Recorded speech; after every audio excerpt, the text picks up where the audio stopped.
अस्सलाम वालेकुम guys, welcome back to my YouTube channel. आज की वीडियो बहुत ज़्यादा स्पेशल होने वाली है क्योंकि आज की वीडियो में हम रिव्यू करने वाले हैं क्राउन के फायरफ्लाई मॉडल का। और ये वो मॉडल है क्राउन का जो कि स्टार्टिंग ही लिथियम से होता है। और खासतौर पर ये वीडियो बनाने का मेरा मकसद उन लोगों के लिए अवेयरनेस देना है कि जो कि एक इलेक्ट्रिक स्कूटी को परचेज करने के शौकीन होते हैं और परचेज करने के बाद उनको काफ़ी मसले मसाइल का जो सामना वो करना पड़ता है। अगर हम इस क्राउन फायरफ्लाई की बात करते हैं, स्टार्टिंग में ये मॉडल्स भी ग्राफीन्स में आए थे, लेकिन ग्राफीन में मसले मसाले होने की वजह से इस कंपनी ने अपने तमाम के तमाम जो मॉडल्स है वो लिथियम में कन्वर्ट कर दिए।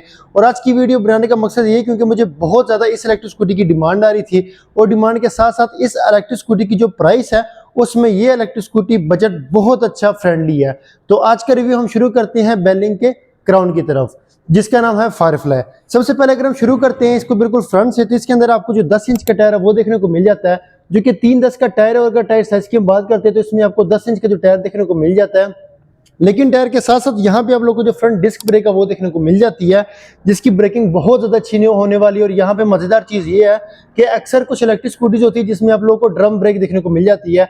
इसलिए जब भी आप लोग एक इलेक्ट्रिक स्कूटी को परचेज करें तो सिर्फ स्पीड या बैटरीज को कंसीडर ना किया करें, बल्कि उसमें डिस्क ब्रेक का होना बहुत ज़्यादा जरूरी है। क्योंकि जब आप रोड पे चलते हैं तो चलते चलते सिर्फ इलेक्ट्रिक स्कूटी को भगाना नहीं होता बल्कि उसको रोकना भी होता है। तो ये चीज़ मज़ेदार है क्योंकि क्राउन ने यहाँ पे इसके अंदर जो एक डिस्क ब्रेक है उसकी ऑप्शन आप लोग को दी हुई है। इसके साथ साथ अगर हम चलते हैं फ्रंट टायर के हवाले से, तो वो मैंने आप लोगों को बता दिया कि इसमें आप लोगों को 10 इंच का जो टायर है वो देखने को मिल जाता है। टायर के साथ साथ इसकी जो फ्रंट लुक है अब आप लोग देख सकते हो।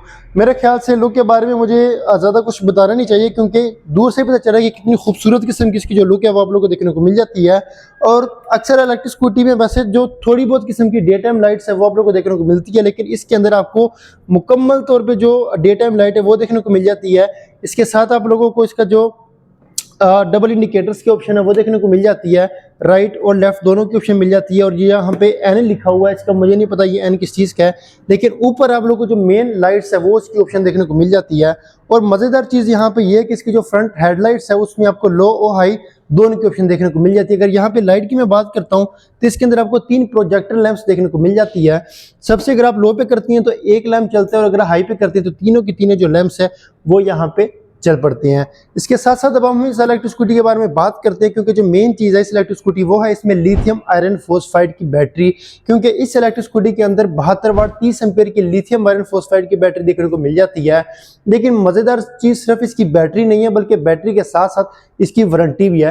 क्योंकि अक्सर इलेक्ट्रिक स्कूटीज होती है जब उनकी तरफ से आप लोग को वारंटी देखने को मिलती है, अमूमन आपको सिर्फ और सिर्फ 3 साल की वारंटी जो है वो अब देखने को मिल जाती है। लेकिन अगर हम इस क्राउन की बात करते हैं तो इसके साथ आप लोग को 4 साल की वारंटी या 48,000 किलोमीटर का जो है ना वो देखने को मिल जाता है। तो इस चीज़ का मज़ेदार बात यह कि अगर आप एक क्राउन का फायरफ्लाई परचेज करते हैं तो आप 4 साल टेंशन फ्री होके इसको आप चला सकते हैं। इसके साथ साथ अगर हम बात करते हैं इसके साइज़ के हवाले से, क्योंकि काफ़ी ज़्यादा लोगों का सवाल होता है कि इसका जो साइज़ है वो किस तरीके से होगा, तो यहाँ पे मैं देख सकते हो कि यहाँ पे मैं बिल्कुल ईजीली आराम से बैठा हुआ हूँ। और अगर आप लोगों को पीछे दिखाऊँ तो पीछे भी काफ़ी ज़्यादा स्पेस यानी कि बची हुई है। यहाँ पे लोग मेरी हाइट्स के हवाले से पूछते हैं, मेरी हाइट तकरीबन 6 फुट की हाइट है, जिसके बावजूद मैं इस पर बिल्कुल इजीली और आराम से बैठा हुआ हूँ। जिसके और हाँ, यहाँ पे ऊपर बैठने के साथ साथ मैं आप लोग को रिकॉर्ड करके इसलिए चेक करवाता हूँ ताकि अक्सर लोगों को यानी कि शक होता है कि क्या इस पर कोई मेल या फीमेल बैठ सकते हैं या नहीं बैठ सकते, तो इसलिए मैं ऊपर चेक करके इसलिए आप लोगों को बताता हूँ ताकि आप लोग को आसानी से बिल्कुल कंसीडर होकर पता चल जाए। और मज़ेदार चीज़ ये है कि देख सकते हो मेरे पाँव यहाँ पे थोड़े बहुत इसलिए लग रहे हैं क्योंकि ये डबल स्टैंड पे इस टाइम खड़ी हुई है। लेकिन इसमें आपको 10 इंच के टायर देखने को मिलती हैं, तो इसमें आप आसानी से जो पाँव है वो नीचे लगा सकते हैं। अब यहाँ पे चलते हैं हम इस इलेक्ट्रिक स्कूटीज के हवाले से थोड़े जो फीचर्स है उसकी बात करते हैं। लेकिन फीचर्स के हवाले से जो वारंटी थी वो मैंने आप लोगों को कंफर्म करवा दी है कि इसमें आपको 72 वाट 30 एम्पीयर की बैटरी देखने को मिल जाती है जो कि लिथियम आयरन फोस्फाइड है। इसके साथ साथ अगर हम बात करते हैं इसकी इलेक्ट्रिक स्कूटी की, तो इसमें फीचर हम शुरू करते हैं राइट से। अच्छा, अब हम बात करते हैं इस इलेक्ट्रिक स्कूटी के फीचर्स के हवाले से कि इसमें आपको किस किस्म के जो फीचर्स है वो देखने को मिल जाते हैं।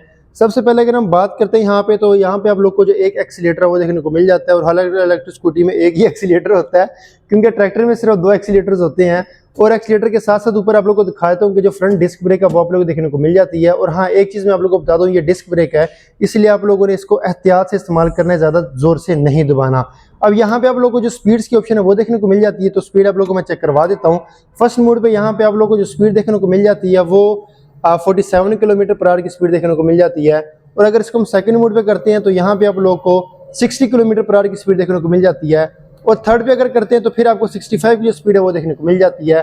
और यहाँ पे अगर कुछ बेसिक ऑप्शंस की बात करते हैं तो यहाँ पे आप लोग को जो फ्रंट पे ऑफ लाइट, फिर डे टाइम लाइट और फिर फ्रंट पे जो फ्रंट लाइट्स की उसको ऑप्शन देखने को मिल जाती है। नीचे अगर हम चलते हैं तो यहाँ पे आप लोगों को जो इसका पार्किंग का बटन है वो देखने को मिल जाते हैं। पार्किंग के साथ एक और बटन भी देखने को मिल जाता है। अब यहाँ पे चलते हैं हम लेफ्ट साइड के ऊपर, यहाँ पे आप लोगों को दिखाते हैं। सबसे पहले आप लोग को हैजर्ड्स का जो बटन है वो देखने को मिल जाता है, यानी कि पार्किंग का बटन भी अक्सर इसको लोग कहते हैं क्योंकि इस पर डबल इंडिकेटर शुरू हो जाते हैं, और हैजर्ड भी कहते हैं क्योंकि जब आप इसको प्रेस करेंगे तो आपके इलेक्ट्रिक स्कूटी के चारों इंडिकेटर्स ऑन हो जाएंगे। इसके साथ ही आप लोग को हाई और लो की ऑप्शन देखने को मिल जाएगी। इसके नीचे ही आप लोगों को जो है वो इंडिकेटर्स की ऑप्शन देखने को मिल जाती है। लेकिन जो मजेदार चीज़ है मुझे पसंद आई है वो ये कि इसके अंदर आप लोगों को ऑटोमेटिक इंडिकेटर्स की ऑप्शन देखने को मिल जाती है। आपने बस इंडिकेटर को क्लिक करके हाथ छोड़ देना और जब भी इसको बंद करना है बस सेंटर में क्लिक करेंगे बंद हो जाएगा। इसके नीचे ही आप लोगों को हॉर्न का ऑप्शन देखने को मिल जाएगा। हॉर्न के साथ ही आप लोगों को रिवर्स का ऑप्शन देखने को मिल जाएगा। और यहाँ पे बहुत लोगों का सवाल होगा कि इसके अंदर क्रूज कंट्रोल आता है या नहीं आता, तो मैं आप लोगों को बता दूं इसके अंदर आप लोग को बिल्कुल क्रूज कंट्रोल देखने को मिल जाता है। लेकिन इसका क्रूज कंट्रोल बाकी इलेक्ट्रिक स्कूटी से थोड़ा सा डिफरेंट है, क्योंकि बाकी इलेक्ट्रिक स्कूटी में आप लोग को जो बटन है वो लगाना पड़ता है फिर क्रूज कंट्रोल ऑन होता है। लेकिन इस इलेक्ट्रिक स्कूटी के अंदर आपने सिर्फ 10 सेकंड के लिए एक्सीलेटर को दबा के रखना। देख सकते हो मेरे दोनों हाथ आपके सामने हैं, क्रूज कंट्रोल ऑन हो चुका है। अच्छा, तो ये कुछ ऑप्शन जो थे वो मैंने आप लोगों को यहाँ पे बता दिए। इसके हैंडल बार के, इसके हैंडल बार पे किस किस्म के जो फीचर्स आप लोग देखने को मिल जाते हैं। लेकिन इसके जो फीचर्स है वो यहाँ पे ख़त्म नहीं होते, क्योंकि ज़ाहिर बात है ये इलेक्ट्रिक स्कूटी क्राउन की तरफ से, और क्राउन की जो सबसे ज़्यादा बेहतरीन, एक मिनट मैं थोड़ा सा स्टाइल मार के बैठ लूँ, और जो क्राउन की इलेक्ट्रिक स्कूटी है उसकी सबसे ज़्यादा मज़ेदार चीज़ जो है वो यही मुझे लगती है कि जिस तरीके से बाकी कुछ कंपनी अगर वो रिवर्स गियर देती है तो क्रूज नहीं देती, क्रूज देगी तो रिवर्स गियर नहीं देगी, रिवर्स गियर देगी तो लाइट ही नहीं देगी। इस कंपनी में मुझे ये चीज़ सबसे ज़्यादा अच्छी लगती है कि इसमें आपको लोडेड किस्म के फीचर मिलते हैं। यानी कि जहाँ पे आप लोग एक इलेक्ट्रिक स्कूटी को परचेज करते हैं तो वहाँ पे आपको सोचना पड़ता है कि यार क्रूज कंट्रोल जरूरी है या रिवर्स जरूरी है, क्योंकि उसमें आप लोग को एक चीज़ चूज करनी होती है। इसमें मज़ेदार चीज़ है कि आपको चूज करने का टेंशन ही नहीं है। इसमें आपको reverse gear, cruise control, NFC card, हर किस्म के जो फीचर्स है वो यहाँ पे देखने को मिल जाते हैं। और अगर यहाँ पे हम मीटर के हवाले से बात करते हैं, अब जाहिर बात है कि ये इलेक्ट्रिक स्कूटी जो है इसमें लिथियम आयरन फॉस्फाइड की बैटरी देखने को मिलती है। तो मज़ेदार चीज़ यहाँ पे ये है कि मीटर में आप लोगों को दिखा देता हूँ, इस मीटर के अंदर आपको किलोमीटर्स की ऑप्शन, स्पीड की ऑप्शन, तमाम चीज़ें देखने को मिल जाती है। लेकिन जो मैं चीज़ दिखाना चाह रहा हूँ वो है इसकी बैटरी की परसेंटेज। आप यहाँ पे देख सकते हो कि किस तरीके से जो बैटरी की मुकम्मल परसेंटेज है वो यहाँ पे आप लोगों को देखने को मिल जाती है। जहाँ पे सेल्स में आपको मुश्किल होती है तो यहाँ पे आप इजीली देख सकते हो, लेकिन सेल्स की ऑप्शन भी आप लोग को देखने को मिल जाती है। इसके साथ साथ अगर बैटरी का टेम्परेचर आपको दिखाऊं वो भी आप यहाँ पे चेक कर सकते हो। यहाँ पे आप लोग अपनी बैटरी का टेम्परेचर भी चेक कर सकते हो। और मजेदार चीज़ है कि इसके अंदर आपको एनएफसी कार्ड की ऑप्शन भी देखने को मिल जाती है। और न सिर्फ आप लोग को यहाँ पे एनएफसी कार्ड देखने को मिलता है बल्कि एक चाबी भी देखने को मिल जाती है। चाबी के साथ रिमोट भी आप लोग को देखने को मिल जाता है, और रिमोट के साथ साथ एक एनएफसी कार्ड देखने को मिल जाता है जिसपे आप इजीली यहाँ पे स्वाइप करेंगे तो आपकी इलेक्ट्रिक स्कूटी स्टार्ट हो जाएगी। अब ये थे हमारी इलेक्ट्रिक स्कूटी के कुछ फीचर्स के हवाले से। अब हम चलते हैं इसकी स्टोरेज के हवाले से। हाँ, यहाँ पे मैं एक चीज़ आप लोग को बता दूं कि इस इलेक्ट्रिक स्कूटी के राइट साइड पे आप लोग कीज़ की ऑप्शन देखने को मिल जाती है, और लेफ्ट साइड पे आप लोगों को जो मोबाइल होल्डर है वो देखने को मिल जाता है।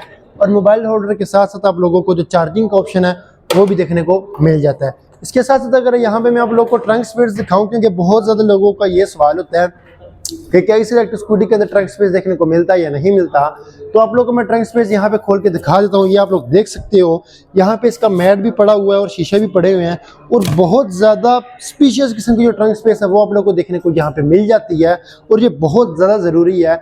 और शुरू में इन इलेक्ट्रिक स्कूटीज़ के अंदर क्राउन ने जो बैटरीज थी वो ट्रंक में फिट की थी, जिसमें वो इजीली इसको इजी टू चार्ज भी कहते थे, स्वेपेबल भी कहते थे, वो रिमूव करके चार्ज कर सकते थे। लेकिन फिर लोगों की डिमांड पे बैटरी को ट्रंक से हटा के जो हमारा फुटरेस्ट है, फुटरेस्ट तो साइडों पे होता है, जो स्पेस है फुट, अरे कहना क्या चाहते हो, वहां पे इन्होंने फिर फिट कर दी थी। और ट्रंक स्पेस मुकम्मल तौर पे खाली है, जिसका फायदा ये कि अगर आप इस इलेक्ट्रिक स्कूटी को स्कूल के लिए भी यूज कर सकते हैं, टीचिंग वगैरह किस मर्जी काम के लिए यूज कर सकते हैं, क्योंकि इसमें बहुत ज्यादा सामान देखने को मिल जाता है। इसके साथ ही आप लोगों को यहाँ पे जो ब्रेकर है वो देखने को मिल जाता है, और ब्रेकर के साथ साथ एक और जो मजेदार चीज मैं यहाँ पे बताऊं वो है इसका रेस्ट का फायदा ये होता है कि जो पीछे वाला पर्सन होता है, जब वो भी एक इलेक्ट्रिक स्कूटी के ऊपर बैठते हैं तो वो इजी से आराम से जो टेक है वो लगा लेते हैं, उनको किसी किस्म की जो मुश्किल है वो नहीं होती। अब हम चलते हैं इस इलेक्ट्रिक स्कूटी के बैक के हवाले से। आप लोगों को जिसका बैक है वो मैं दीदार करवा देता हूँ कि इस इलेक्ट्रिक स्कूटी में जो बैक है वो किस तरह से आप लोगों को देखने को मिल जाता है। सबसे पहले यहाँ अगर हम बात करते हैं साइड की, तो यहाँ पे आप लोगों को जो फायर फ्लाई का जो ऑप्शन है वो देखने को मिल जाता है। फायर फ्लाई का मतलब यानी कि आग के गोले की तरह उड़ जाना। अब हम चलते हैं और यहाँ पे एक और चीज़ मैंने नोट कर ली है जिस पे मैं इस कंपनी को अप्रिशिएट करना चाहूँगा, और वो ये है कि पिछले पर्सन के लिए फुट रेस्ट इन्होंने यहाँ पे दे दिए हैं। तो मेरी मुस्कुराहट आप चेक करें, क्योंकि मेरे पास खुद इस कंपनी का एक इलेक्ट्रिक स्कूटी था जो कि बेलिंग का फ्लैश है। उसमें पिछले पर्सन को थोड़ी मुश्किल होती थी क्योंकि पाँव रखने की जगह नहीं होती थी। तो ये चीज़ अच्छी है, बल्कि मैं यहाँ पे ऊपर बैठ के पाँव रख के चेक करना चाहूँगा कि इस पे किस तरह से जो हमारा लेग स्पेस है वो काम करता है। तो देख सकते हो इजी टू यूज़, आराम से मैंने इसके ऊपर जो पाँव है वो रखा हुआ है। अच्छा, अब हम चलते हैं इस इलेक्ट्रिक स्कूटी की बैक की तरफ, क्योंकि बहुत ज़्यादा जो सवाल मेजर सवाल होते हैं वो इसके बैक की तरफ होते हैं। अगर यहाँ पे इस इलेक्ट्रिक स्कूटी की हम बात करते हैं तो यहाँ पे आप लोगों को 1200 वाट की जो मोटर है वो देखने को मिल जाती है। 1200 वाट की मोटर के साथ मज़ेदार चीज़ ये है कि जो आपको बैक शॉक्स देखने को मिलते हैं, शॉक्स का साइज़ बहुत ज़्यादा अच्छा और वीआईपी किस्म का होने वाला है। और ये शॉक्स एडजस्टेबल है, जिसको आप अपने मुताबिक एडजस्ट कर सकते हैं। अगर आप ऊंचे करना चाहें ऊंचे भी कर सकते हैं, नीवे करना चाहें नीवे भी कर सकते हैं।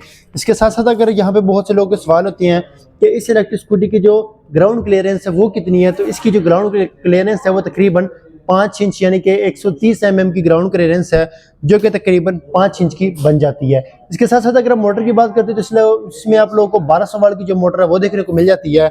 और 1200 वाट की मोटर के साथ जो मज़ेदार चीज़ ये है कि इसमें आपको रियर पे भी डिस्क ब्रेक देखने को मिल जाती है, फ्रंट पे भी डिस्क ब्रेक होती है, पीछे भी डिस्क ब्रेक होती है। इसलिए आपकी जो ब्रेकिंग है वो सबसे ज़्यादा मज़ेदार और खूबसूरत किस्म की जो है वो होने वाली है। अब हम चलते हैं इस इलेक्ट्रिक स्कूटी की तरफ, फाइनल बात करते हैं कि क्या 2026 में इस इलेक्ट्रिक स्कूटी को परचेज करना चाहिए या फिर नहीं करना चाहिए। देखिए, एक इलेक्ट्रिक स्कूटी के अंदर कुछ जो अच्छी चीज़ें होती है वो यही होती है कि एक इलेक्ट्रिक स्कूटी के अंदर लिथियम आयरन फॉस्फेट की बैटरी है, फ्रंट पे भी डिस्क है, पीछे भी डिस्क है, ग्राउंड क्लियरेंस भी अच्छी है, ऑप्शन भी लोडेड किस्म के मिल जाते हैं, रिवर्स गियर भी देखने को मिल जाते हैं, क्रूज कंट्रोल भी देखने को मिल जाते हैं। हर किस्म का जो फीचर है वो इसके अंदर डाला हुआ है। तो मेरे मुताबिक ऐसी कोई भी वजह नहीं है इसको रिजेक्ट करने की। अगर मैं यहाँ पे बात करूँ कि अगर आपकी जो बजट है अंडर 2 लाख है, तो वहाँ पे आप थोड़े से जो पैसे हैं वो और जमा करके 2,10,000 रुपये की बेलिंग की फायरफ्लाई परचेज करें। 2,10,000 रुपये में ये इलेक्ट्रिक स्कूटी बहुत ज़्यादा वर्थ इट है। और जो मज़ेदार चीज़ ये है, बहुत लोगों का सवाल होता है कि इस इलेक्ट्रिक स्कूटी की जो रेंज है वो कितनी की देखने को मिल जाती है। अब जो रेंज होती है वो डिपेंड करता है आपके वेट के ऊपर और आपके राइडिंग स्टाइल के ऊपर। लेकिन अगर इस इलेक्ट्रिक स्कूटी की बात करते हैं तो ये आपको तकरीबन अप टू 90 किलोमीटर तक की जो एवरेज है वो देखने को मिल जाती है। हाँ, एक और मेरा दोस्त है, उसने मुझे बताया था कि उसके पास भी ये इलेक्ट्रिक स्कूटी है, उसने इसको 95 किलोमीटर की जो एवरेज थी वो दी थी। लेकिन अगेन एक और भाई ऐसे भी हैं जिन्होंने मुझे बताया था कि इस इलेक्ट्रिक स्कूटी ने उनको 75 की एवरेज दी थी। अब यहाँ पे डिपेंड करता है आपके राइडिंग स्टाइल के ऊपर, आपके वेट के ऊपर, टायर प्रेशर के ऊपर और वाइंड प्रेशर के ऊपर, यानी कि जो हवा का जो प्रेशर होता है उसके ऊपर डिपेंड करता है। लेकिन ये electric scooty up to 90 kilometre की जो एवरेज है वो ईजिली आपको दे देती है। अब यहाँ पे इस इलेक्ट्रिक स्कूटी के हवाले से अगर आपको कोई भी सवाल है आप लोग मुझसे कमेंट सेक्शन में पूछ सकते हैं। और आपको ये वीडियो कैसी लगी मुझे कमेंट सेक्शन में जरूर बताएं। अगर ये वीडियो आप लोग को अच्छी लगी तो वीडियो को लाइक करें, चैनल सब्सक्राइब करें। इंशाल्लाह मिलते हैं फिर किसी और वीडियो में। आज की वीडियो बस इतनी थी। और हाँ, अगर मैं आपको भाई वाला मशवरा दूँ तो ग्राफिन्स में जाने से अच्छा है कि आप बेलिंग का फायरफ्लाई लिथियम वाला परचेज करें, जिसकी आपको 4 साल की वारंटी देखने को मिल जाती है। तो मुझे तो ये इलेक्ट्रिक स्कूटी बहुत ज़्यादा पसंद आई हुई है। और हाँ, ये इलेक्ट्रिक स्कूटी आप लोग को सिर्फ बेलिंग का फायरफ्लाई एक मॉडल देखने को नहीं मिलता, यहाँ पे ये 2 मॉडल आए हुए हैं। एक जो फायरफ्लाई का मॉडल है ये वाला सिंपल आपको देखने को मिल जाता है, और जो दूसरा मॉडल है उसमें इसकी साइड पे जो ग्रिल है, जैसे यहाँ पे चैंपियन में ग्रिल आपको देखने को मिल जाती है, इस तरीके से ग्रिल वहाँ पे आप लोग देखने को मिल जाती है।